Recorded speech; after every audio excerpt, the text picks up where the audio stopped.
വളാഞ്ചേരി പോലീസിന്റെ കരുതലിൽ 96 വയസ്സുള്ള പോക്കർ പുതുജീവിതത്തിലേക്ക്. വീട് വിട്ടിറങ്ങുകയും ഓർമ്മ നഷ്ടപ്പെട്ട് തിരിച്ചു വീട്ടിലേക്കെത്താൻ കഴിയാതെയുമിരുന്ന വയോധികനെ കണ്ടെത്താൻ പോലീസും നാട്ടുകാരും മുന്നിട്ടിറങ്ങുകയായിരുന്നു.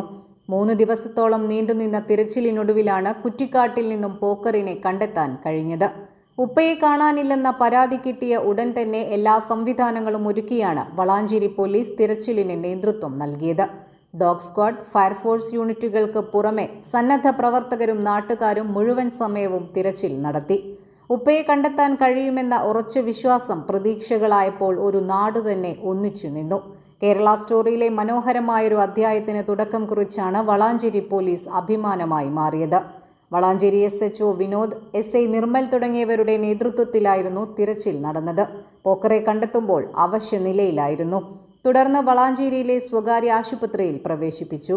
ഇപ്പോൾ ആരോഗ്യനില ആശ്വാസകരമാണെന്നാണ് ആശുപത്രി വൃത്തങ്ങൾ അറിയിക്കുന്നത്. News desk 3 Max Live.